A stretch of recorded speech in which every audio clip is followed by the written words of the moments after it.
किस वाले medical college में? जो मेडिकल कॉलेज उसके बारे में कहने की जरूरत ही क्या है ना। जब उन्होंने यूनिवर्सिटी में मेडिकल कॉलेज बनाने का फैसला किया, ये जानते हुए किया कि मज़हब के बुनियाद पे सीटों का बंटवारा नहीं हो सकता। उन्होंने नीट के इम्तिहान को जो है उसको मंजूरी दी। नीट के इम्तिहान में सिर्फ़ और सिर्फ काबिलियत देखी जाती है। अब जिन बच्चों ने इम्तिहान में नंबर हासिल किए, नंबर के बुनियाद पे एडमिशन लिया, आज उन्हें सिर्फ इस बात की सज़ा मिलेगी कि उनका मज़हब जो है अलग है। ये ना कानून इस बात की इजाज़त देती है, ना हमारा आइन इस बात की इजाज़त देती है, ना यूनिवर्सिटी की अपनी पॉलिसी।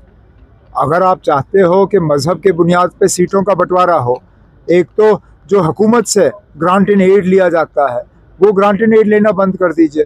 जो मुफ्त में ज़मीन मिली उसका आप पैसा दे दीजिए, और उसके बाद आप अपने यूनिवर्सिटी का कानून बदल के इसको एक ही मज़हब के लिए रखिए। हमें कोई एतराज़ नहीं। मेडिकल कॉलेज में एमबीबीएस की सीटों को लेकर विवाद चल रहा है, क्या कहना सर? किस वाले मेडिकल कॉलेज में? जो मेडिकल कॉलेज उसके बारे में कहने की ज़रूरत ही क्या है ना। जब उन्होंने यूनिवर्सिटी में मेडिकल कॉलेज बनाने का फैसला किया, ये जानते हुए किया कि मज़हब के बुनियाद पे सीटों का बंटवारा नहीं हो सकता। उन्होंने नीट के इम्तिहान को जो है उसको मंजूरी दी। नीट के इम्तिहान में सिर्फ़ और सिर्फ काबिलियत देखी जाती है। अब जिन बच्चों ने इम्तिहान में नंबर हासिल किए, नंबर के बुनियाद पे एडमिशन लिया, आज उन्हें सिर्फ इस बात की सज़ा मिलेगी कि उनका मज़हब जो है अलग है।